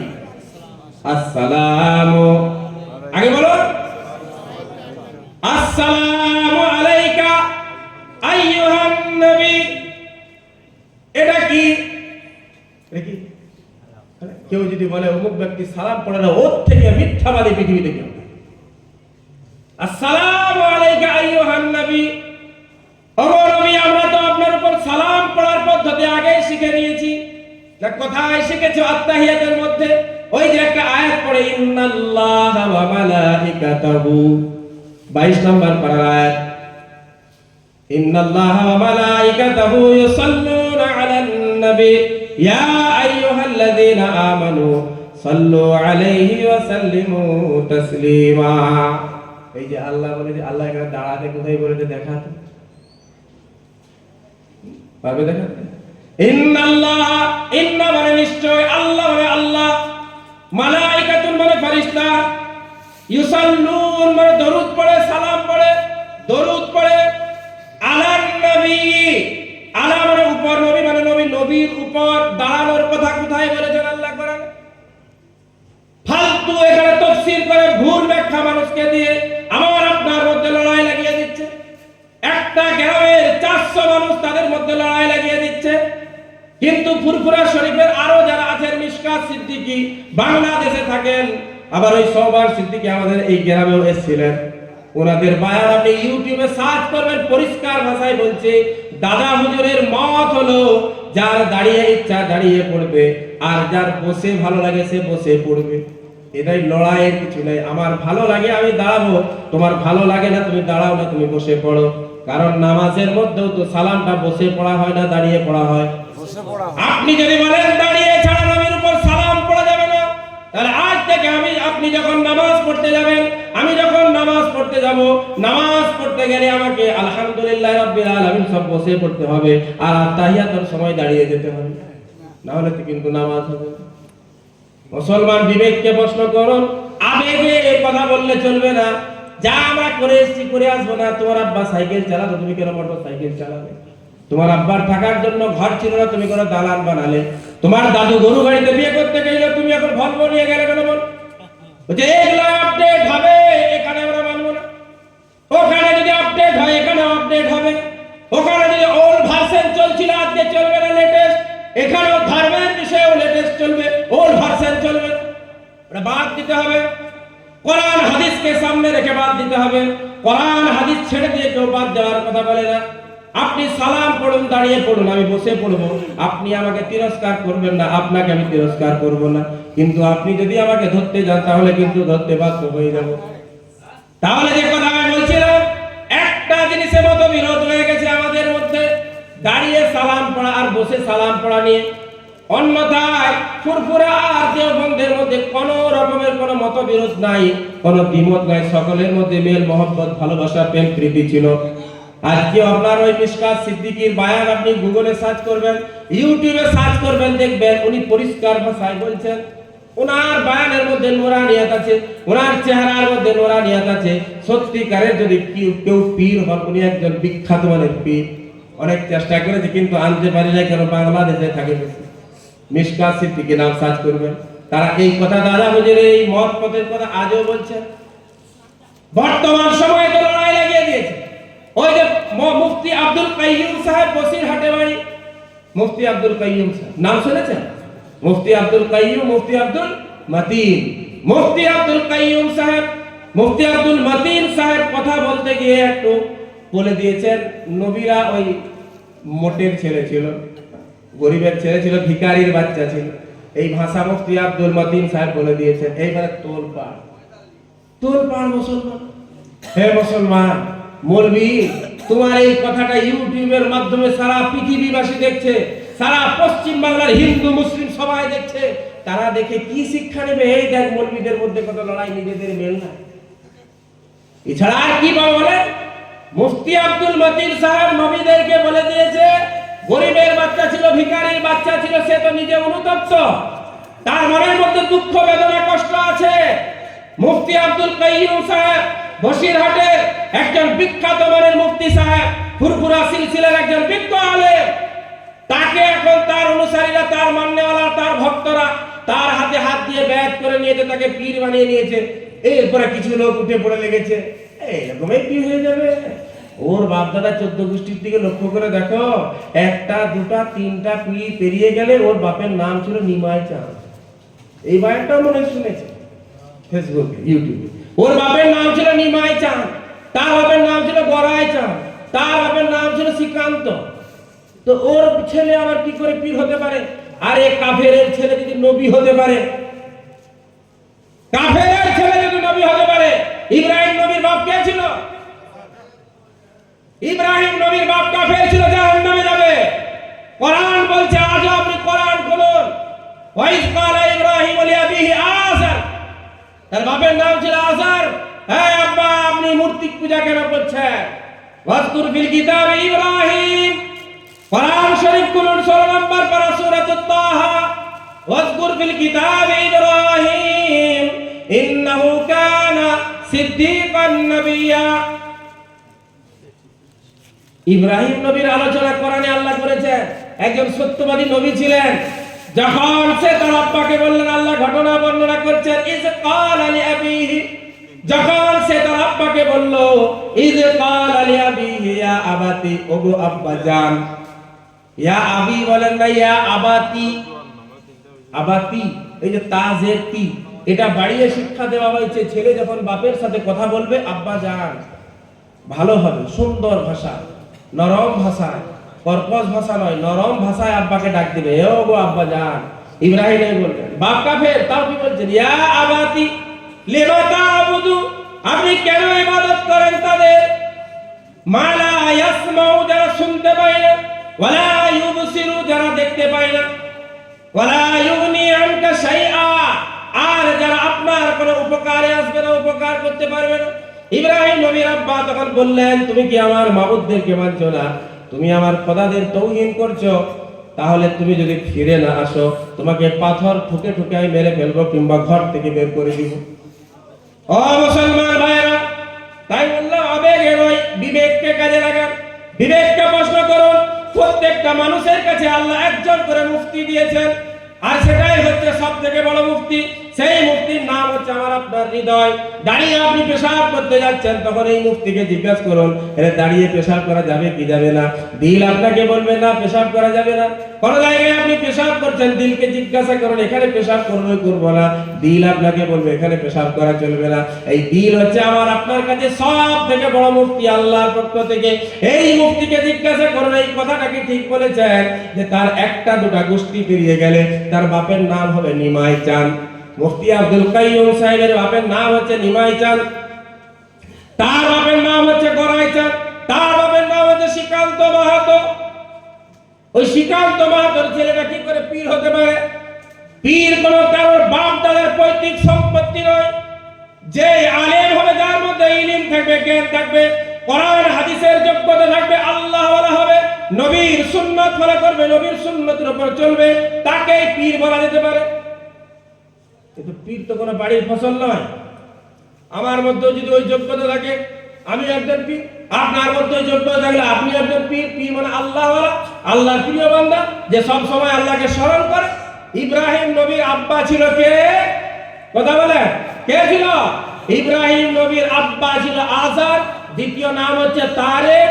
সে ছিল একজন কাফের, তার ছেলে একজন বিখ্যাত আল্লাহর নবী ইব্রাহিম আলাইহিস সালাতু ওয়াস সালাম। তার মানে এখানে আমি কি বুঝাতে চাইলাম আপনাকে, যে আমিও পীর হতে পারি, আপনিও পীর হতে পারেন।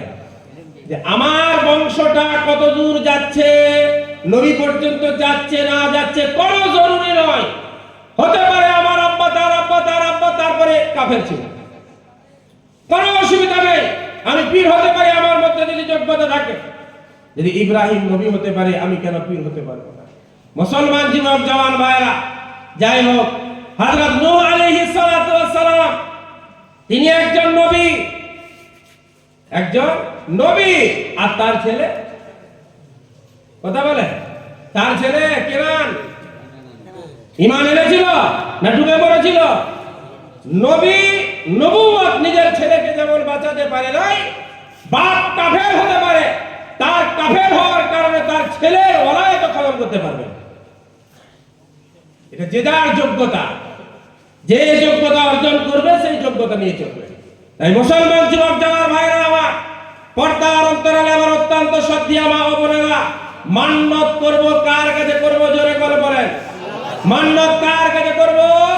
আল্লাহর কাছে মান্নত করব। আল্লাহ, আমার ছেলে যদি সুস্থ হয়ে যায় 10 রাকাত নফল নামাজ পড়ব। আমার ছেলে যদি সুস্থ হয় 3টা নফল রোজা রাখবো। হযরত ফাতিমাতুজ জোহরা রাদিয়াল্লাহু তাআলা আনহা, আমি যে কথা ছেড়েছিলাম, আর আমি আপনি যুবক, আমি বলি আমার এখন সময় হয়নি নামাজ পড়ার। যেদিন 1 কোটি টাকার মালিক হবো সেদিন নামাজ পড়বো, যেদিন 2 লক্ষ টাকার মালিক হয়ে যাবো সেদিন নামাজ পড়বো। না রে ভাইরা, এই টাকা হলে নামাজ পড়বে, টাকা না হলে নামাজ পড়বে না। তাহলে তো হযরত আলীও তাই করত। তোমার থেকে শক্তি তার কম ছিল না? শক্তি অনেক বেশি ছিল। হযরত ফাতিমাতুজ জোহরা রাদিয়াল্লাহু তাআলা আনহা মান্নত করলেন 3 দিন রোজা রাখবেন। প্রথম দিন রোজা রেখেছেন, সেহরিতে খাবার মতো কিছু নেই, আমাদের মতো রোজা ছিল না। হ্যাঁ, যে সেহরির খাবারের তার 3 দিন আগের থেকে জোগাড় হবে। কারণ বড় মাছ হবে, কারণ ছোট মাছ হবে, কেউ আলু ভর্তা করবে, কেউ বেগুন চটনি করবে, বিভিন্ন রকমের আইটেম ভোরবেলা। আবার সন্ধ্যাবেলায় আবার আলাদা আইটেম, রাত্রে আবার বলতেই হবে না। রমজান মাসে কি সুস্বাদু খাবার, উন্নত মানের খাবার, আল্লাহ খাবার রমজানের বরকতে। যাই হোক, তো হযরত ফাতেমার বাড়িতে খাবার নেই, রাত্রে সেহরি করেছেন পানি দিয়ে, খাবার নেই মানে। দিনের বেলায় হযরত আলী যখন খবর পেয়েছে আমার বিবি রোজা রেখেছে, তাহলে যা একটু আমি রোজগারের ব্যবস্থা করি, কোথাও যদি কিছু কাজ পাই।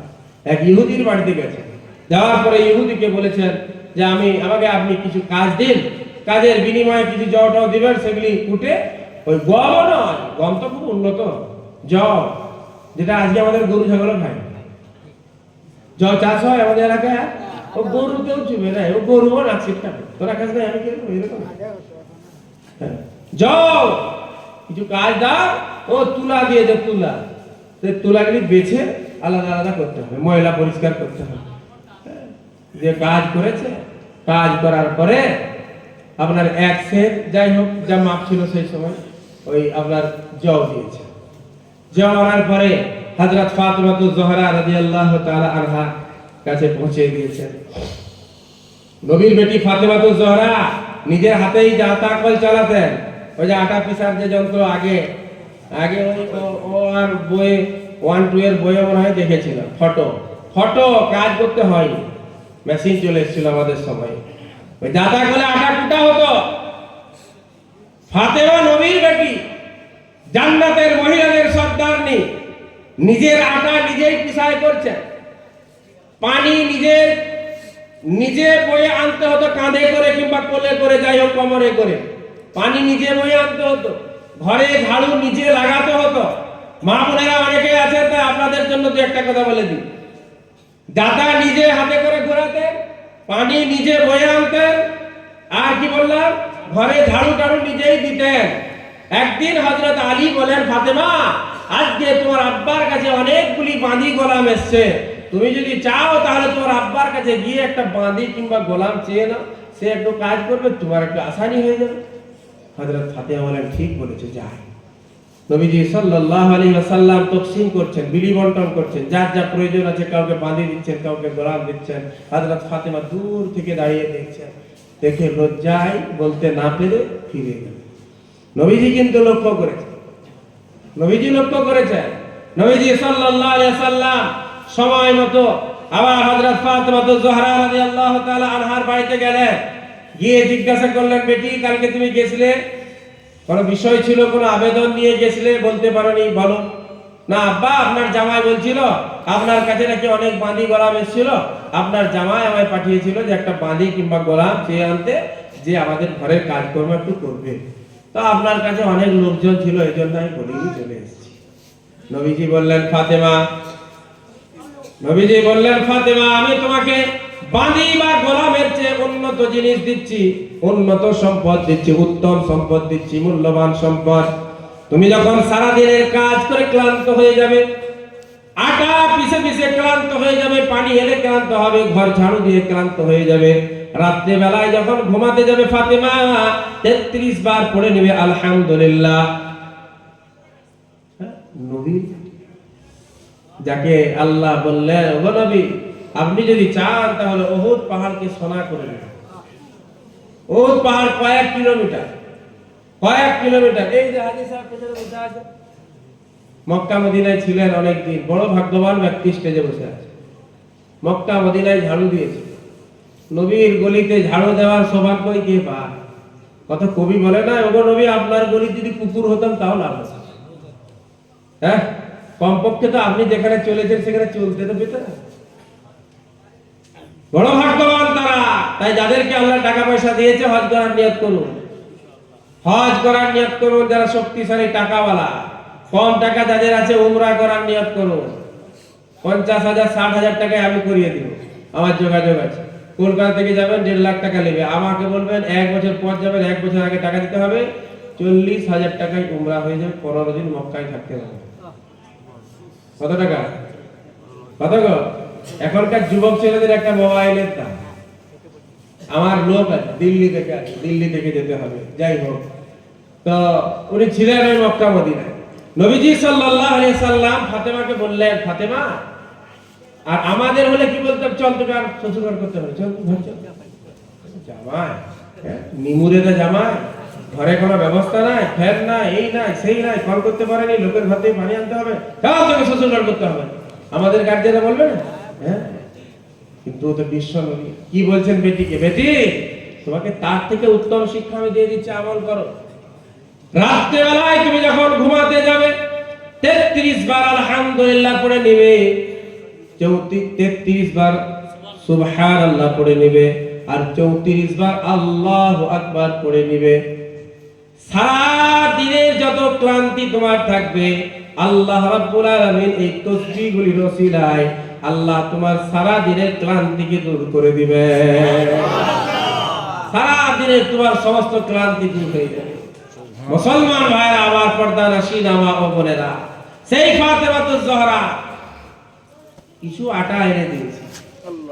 আলী রাদিয়াল্লাহু তাআলা ফাতেমা পিষেছেন, পিষার পরে রুটি বানিয়েছেন, একটা মাত্র রুটি তৈরি হয়েছে, একটা মাত্র রুটি তৈরি হয়েছে। একবারে কোরআন শরীফের ঘটনা বলছি, বানানো ইতিহাসে কোন ঐতিহাসিকের লেখা ঘটনা নয়। কোরআন শরীফ সূরাতুদ দাহর 29 নম্বর পারা 3য় পৃষ্ঠা। হ্যাঁ, কোরআন খুলবেন দেখবেন পরিষ্কার লেখা এই ঘটনা। এত পছন্দ আল্লাহর হয়েছে, এটাকে কোরআন বানিয়ে দিয়েছেন আল্লাহ। রুটি বানিয়ে ইফতারি করার জন্য বসে আছেন, বাইরে থেকে আওয়াজ দিচ্ছে, হ্যাঁ ভিতরে কেউ আছেন? আমি একজন কয়েদি, জেলখানা থেকে ছাড় পেয়েছি, হ্যাঁ রেহাই প্রাপ্ত মুক্ত হওয়া একজন কয়েদি, আমার কিছু খাবার দিন। হযরত ফাতেমাতুজ জোহরা রাদিয়াল্লাহু তাআলা আনহা নিজের কথা লক্ষ্য খেয়াল করেন, আবার ছেলেদের চেহারার দিকে তাকান। আমি ভোগে থেকে যাব, ছেলেরা কি করবে? হযরত ফাতেমাতুজ জোহরা রাদিয়াল্লাহু তাআলা আনহা অর্ধেক দিতে পারতেন, কিন্তু তা না করে একটা রুটি পুরোটাই দান করে দিলেন। পানি পান করে ইফতারি করলেন, পানি পান করলেন, সেহরিও পানি খেয়ে আবার ইফতারিটাও হলো পানি খেয়ে। পরের দিন আবার রোজা রেখেছেন, সেহরিতে পানি, রুটি ছিল না পানি। হযরত আলী রাদিয়াল্লাহু তাআলা আনহু ওইভাবে কাজ করতে গেছেন, কাজ করার পরে কিছুটা আবার জব পেয়েছেন, সেটা হযরত ফাতেমাতুজ জোহরা নিজে হাতে করে পিষাই করেছেন, একটা মাত্র রুটি তৈরি হয়েছে। পরের দিন ইফতারের সময় হচ্ছে, জাস্ট টাইম হয়ে গেছে, ইফতারি করবেন। সে সময় বাইরে থেকে আবার আওয়াজ দিচ্ছে, আমি একজন মিসকিন, বাড়িতে যদি কেউ খাবার থাকে আমার জন্য একটু ব্যবস্থা করুন। হযরত ফাতেমাতুজ জোহরা রাদিয়াল্লাহু তাআলা আনহা ছেলেদের দিকে তাকাচ্ছেন, চোখ থেকে আঁসু পড়ছে, কোনো কথা না বলে ছেলেদেরকে পানি খাইয়ে নিজে পানি পান করে ওই রুটিটাও দান করে দিয়েছেন। দ্বিতীয় দিনে 3টা রোজা রাখার নিয়ত করেছিলেন, তৃতীয় দিনে রোজা রেখেছেন, সেদিনের সেহরিটাও কিন্তু পানি দিয়ে হয়েছে। ইউফুনা বিন-নাযর ওয়া ইয়াখাফুনা ইয়াওমান কানা শাররুহু মুস্তাতিরা। যারা তাদের মান্যতকে পূরণ করে কিয়ামতের দিনের ভয়ে, আল্লাহ হযরত ফাতিমার এই আমলটাকে কোরআন বানিয়ে দিলেন। ওগো আমার নবীর বেটি, আপনার এই আমলটা আমি আল্লাহ এতটাই পছন্দ করেছি, কোরআনে আমি লিখে দিলাম। কিয়ামত পর্যন্ত আমার বান্দা বান্দীরা যারা পৃথিবীতে আসবে, তারা যখন এই সূরাতুদ দাহার পড়বে, আপনার কথা স্মরণ হবে। ইউফুনা বিন-নাযর, যারা নিজেদের মান্যতকে পূরণ করে, ওয়া ইয়াখাফুনা ইয়াওমান, ওই দিনকে ভয় করে যেদিন কেউ কারোর হবে না, কেউ কারোর সাথী হবে না। ভাই ভাইকে চিনবে না, পিতা তার সন্তানদেরকে চিনবে না, সন্তান তার পিতাকে চিনবে না, মাতাকে চিনবে না। ওয়ালা ইয়াসআলু হামিমুন হামিমা, একজন বন্ধু অপর বন্ধুর হবে না। ইউবাসসারুনহুম, আল্লাহ বলেন দূরত্বের কারণে না, এক বন্ধু চামড়ায় থাকবে, আরেক বন্ধু কামিজদায় থাকবে, এমনটা হবে না, বরং একই স্টেজে দুই বন্ধু বসে থাকবে। তাই আমাদের দিনটা এত ভয়াবহ হবে, জাহান্নামের আগুনটা এত কঠিন হবে, আল্লাহর বিচারে এমন ভয় হবে, ওই বন্ধু বন্ধুকে চিনতে পারবে না, ভাই ভাইকে চিনতে পারবে না।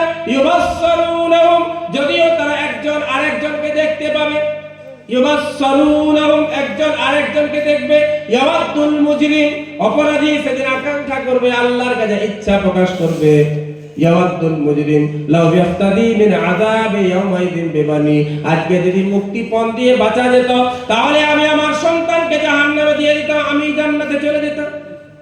আজকে সন্তানের দোহাই দিয়ে যারা নামাজ ছেড়ে দিচ্ছে, সন্তানের দোহাই দিয়ে যারা রোজার মাসটাকে অন্যান্য মাসের মধ্যে পার করে দিচ্ছেন, গুরুত্ব দিয়ে শুনবেন, এই সন্তানের ব্যাপারে কালকে আমাকে আপনাকে যেন বলতে না হয় লাউ ইয়াফতাদি মিন আযাবি ইয়াওমাইযিন বিবানি। আমি আমার সন্তানকে মুক্তিপণ হিসাবে যদি ব্যবহার করা যেত, আমার সন্তানকে দিয়ে দিতাম, আমি জান্নাতে চলে যেতাম, তুই পূর্বী পুরগা। তারপরে কি বলবে, ওয়া সাহিবাতিহি ওয়া আখি, তাতেও যদি না হয় আমার বিবিকে জাহান্নামে দিয়ে দিতাম। যা বিবি, দুনিয়ায় যা ছিলি আজকে তুই জাহান্নামে যা, আমি তার পরিবর্তে জান্নাতে যাব। তাতেও যদি না হয় আমি আমার ভাইকে দিয়ে দিতাম।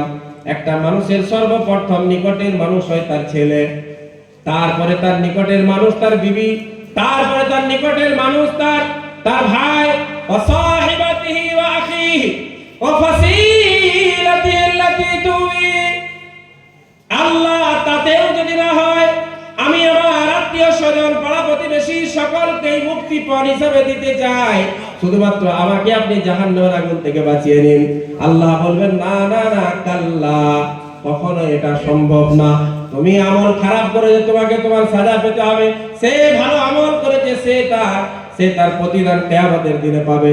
মুসলমান যুবক জওয়ান ভাইরা আমার, হযরত ফাতিমাতুজ জোহরা রাদিয়াল্লাহু তাআলা আনহার ব্যাপারে আল্লাহ বললেন, ওই কিয়ামতের দিনের ভয়ে যারা নিজেদের মান্যতকে পূরণ করে, নজরকে পূরণ করে, ইউফুনা বিন-নাযরি ওয়া ইয়াখাফুনা ইয়াওমান কানা শাররুহু মুস্তাতিরা ওয়া ইউতঈমুনা আত-তাআমা আলা হুব্বিহি মিসকিনান ওয়া ইয়াতীমান ওয়া আসীরা। তাদের প্রয়োজন থাকা সত্ত্বেও একটা মাত্র রুটি আছে, তার থেকে বেশি প্রয়োজন অন্য কারণ নাই, তা সত্ত্বেও আল্লাহ এটা বলছেন আলা হুব্বিহি, ওই খাবারটা তার কিন্তু খুব প্রয়োজন। এখান থেকে আমরা একটা শিক্ষা পেলাম, আমার যতই প্রয়োজন থাক, আমি একজন মুসলমান হিসাবে একটা গরিবকে কিন্তু অগ্রাধিকার দিতে হবে। আমার প্যাকেটে 10টা টাকা আছে, একটা গরিব মানুষ আমার কাছ থেকে চাইছে, আমার কর্তব্য হলো আল্লাহর ভয় ভীতি, আল্লাহর ভালোবাসা যদি থাকে, তাহলে আমি আমার 10টা টাকা ওই গরিবটাকে কিন্তু দান করে দিব। আলা হুব্বিহি মিসকিনা, আল্লাহ বলেন নিজের প্রয়োজন থাকা সত্ত্বেও মিসকিনদেরকে দিয়ে দেয়। আলা হুব্বিহি মিসকিনা, 2 নম্বরে ওয়া ইয়াতীমা ওয়া আসীরা, মিসকিনকে দিয়ে দেয়, এতিমকে দিয়ে দেয়, কয়দিকে দিয়ে দেয়। 3 দিন একই ঘটনা, সেম ঘটনা ঘটার পর হযরত ফাতিমাতুজ জোহরা রাদিয়াল্লাহু তাআলা আনহার শরীর বড় অসুস্থ হয়ে গেল। নবীজি সাল্লাল্লাহু আলাইহি ওয়াসাল্লাম ইবাদত করার জন্য গেলেন। নবীজি সাল্লাল্লাহু আলাইহি ওয়াসাল্লাম হযরত ফাতিমাতুজ জোহরা রাদিয়াল্লাহু তাআলা আনহাকে দেখার জন্য গেলেন। হযরত ফাতিমাতুজ জোহরা রাদিয়াল্লাহু তাআলা আনহাকে নবীজি দেখার জন্য গেলেন। বেটির শরীর অসুস্থ। নবীজির অভ্যাস ছিল যখন যুদ্ধের ময়দান থেকে ফিরে আসতেন, সফর থেকে ফিরে আসতেন, বেটির সাথে দেখা করে কিন্তু নিজের বাড়িতে যেতেন, এতটাই ভালোবাসতেন। ফাতেমার সাথে দেখা করতে গিয়ে বললেন, এই ফাতেমা, তুমি যে মুসল্লায় বসে আছো, মুসল্লাটা একটু উঠাও, মুসল্লা একটু উঠাও। হযরত ফাতিমাতুজ জোহরা রাদিয়াল্লাহু তাআলা আনহা মুসল্লাটা যখন উঠালেন, দেখছেন জান্নাতের খাবার এবং জান্নাতের সামান আদি ভর্তি হয়ে আছে মুসল্লার নিচে। নবীজি বলেন, এই ফাতেমা, তোমার যদি ইচ্ছা হয় যতটা ইচ্ছা তুমি সামান এখান থেকে নিতে পারো, কিন্তু একটা জিনিস মনে রাখবে, কাল কিয়ামতের দিনে তোমাকে এর হিসাব আল্লাহর কাছে দিতে হবে। নবী, এই ফাতেমা, জান্নাতের খাবার চাও, ব্যবস্থা করে দিবে, অসুবিধার কিছু নেই, কিন্তু হিসাব দিতে। হযরত ফাতেমা এই ঘোষণা শুনে সঙ্গে সঙ্গে মুসল্লা নামলেন। প্রয়োজন নেই, বাবুরা মান্নত করুন, নজর মানুন, অসুবিধা নেই, কিন্তু আল্লাহর জন্য আল্লাহকে বলুন, আল্লাহ আমি নামাজ পড়বো, আল্লাহ আমি রোজা রাখবো, আল্লাহ আমি 10টা গরিব মিসকিনকে খানা খাওয়াবো, আল্লাহ একটা বস্ত্রহীনকে আমি বস্ত্র দান করবো, একটা অভাবগ্রস্তের অভাবকে আমি দূর করে দেবো আল্লাহ, যদি আমার এই কাজটা পূর্ণ হয়ে যায়। পীর সাহেবকে ভালোবাসুন, পীরদের ভালোবাসা, নবীদের ভালোবাসা, এটা দেখুন মুসলমান ইমানের পরিচয়। নবীর ভালোবাসা ইমানের অঙ্গ, আর পীরকে তো ভালোবাসতেই হবে, কারণ আল্লাহ বলেছেন যে পীরের শত্রু সে আমার শত্রু। আল্লাহ নয় বলে যে আমার ওলি বান্দার শত্রু সে আমার শত্রু, তার সাথে আল্লাহ জিহাদ ঘোষণা করছে। আলা ইন্না আউলিয়া আল্লাহি লা খাউফুন আলাইহিম ওয়া লা হুম ইয়াহজানুন। ও পৃথিবীবাসীরা সাবধান সাবধান, নিশ্চয়ই যারা ওলি, যারা আল্লাহ ওয়ালা পরহেজগার মুত্তাকি, তারা হচ্ছে আমি আল্লাহর বন্ধু, তাদের কোনো দুঃখ নাই, কষ্ট নাই, বেদনা নাই। আল্লাহ ঘোষণা করেছেন, আলা ইন্না আউলিয়া আল্লাহি লা খাউফুন আলাইহিম ওয়া লা হুম ইয়াহজানুন। তাই ওলিয়া আউলিয়াদের ভালোবাসা আমার আপনার হৃদয়ে আছে, ছিল, থাকবে ইনশাআল্লাহ। আল্লাহর ওলিদেরকে ভালোবাসবো, উলামায়ে কেরামদেরকে ভালোবাসবো। উলামায়ে কেরামদের মধ্যে বিভাজন করব না, উলামায়ে কেরামদেরকে বিভক্ত করব না, যে এর বাপের অনেক সম্মান ছিল, আর এই তো চাষির বেটা, এই তো বাগালের বেটা, এর কথা শোনার প্রয়োজন না। আলেম আলেম, নবীজি কোনো বিভাজন করে দেন নাই। যার বংশ পরিচয় বড় থাকবে তাকে চেয়ারে বসাবে, আর যার বংশ পরিচয় অত থাকবে না তাকে অত গুরুত্ব দিতে হবে না, নবীজি এটা বলে নাই। নবীজি বললেন, এই হাদিসটা বলে শেষ করে দেবো, টাইম আর হয়ে গেছে। খুব পরিচিত ব্যক্তি, তাই ওনার কাছ থেকে ইজাজত নিয়ে নিলাম। কোন আলেমান, নবীজি বলেন, কোন আলেমান, তুমি আলেম হও, না পারো, আও মুতাআল্লিমান, আলেমের ছাত্র হও, এটাও যদি না পারো, আও মুস্তামিআন, আলেমের বক্তব্য শোনো, তাও যদি না পারো, মুহিব্বান লাহু, আলেমকে মহব্বত করো, ভালোবাসো। কে বলেছেন? কথা বলেন, কে বলেছেন? নবীজি বলেছেন। এখানে কিন্তু বিভাজন করেন নাই। হ্যাঁ, মাওলানা মসিহুর রহমান তার আব্বাকে ছিল, তার আব্বাকে ছিল, তার আব্বাকে ছিল, বলেন না? মসিহুর রহমান যেহেতু একজন আলেম, তাকে সম্মান করো। হাফিজুর রহমান যেহেতু একজন আলেম, তাকে সম্মান করো। মঈনুদ্দিন যেহেতু একজন আলেম, তাকে সম্মান করো। মুসলমান যুবক জওয়ান ভাইরা, আমরা ইনশাআল্লাহ উলামায়ে কেরামদের মহব্বত নিয়ে বেঁচে থাকবো। রাজি আছেন সকলে? মাদ্রাসার মহব্বত, ভালোবাসা নিয়ে বেঁচে থাকবো। এই মৌলানা একটা মাদ্রাসা সম্ভবত শুরু করেছেন, আমাকে উনি ওই সদস্য পদে রেখেছেন মনে হয়, হোয়াটসঅ্যাপে প্রায় তো মেসেজ পাঠান। আবার আজকে আমাদের একটা ঘোষণা, আমাদের এই যে চামড়া বক্তব্য ছিল, এটা আলহামদুলিল্লাহ মাদ্রাসার নামে রেজিস্ট্রেশন হয়েছে, সকলে শুনেছেন। রমজান মাসের পর থেকে আমরা ছেলেদেরকে ভর্তি করব, 25টি ছেলে রাখবো। এখন আপাতত 25টি ছেলে হিফজখানা খুলবো, শুধু হাফেজ হবে, মাধ্যমিক দিবে, এদিকে হাফেজ হয়ে যাবে ইনশাআল্লাহ। তাই যারা ইচ্ছুক তারা অবশ্যই শিক্ষকদের সাথে যোগাযোগ করবেন, আর প্রত্যেকে একটু দিল করে সাহায্য করবেন যেন প্লাস্টার এগুলো সব করতে পারি। আল্লাহ পাক আমাদের সকলকে তৌফিক দান করুন। যা কিছু বললাম, আমরা যা কিছু শুনলাম, আল্লাহ পাক আমাদের সকলকে বলা শোনা এবং তার প্রতি আমল করার তৌফিক দান করুন। আমিন। ওয়া আখিরু দাওয়ানা আলহামদুলিল্লাহি রাব্বিল আলামিন। আসসালামু আলাইকুম ওয়া রাহমাতুল্লাহ। মাশাআল্লাহ, আলহামদুলিল্লাহ।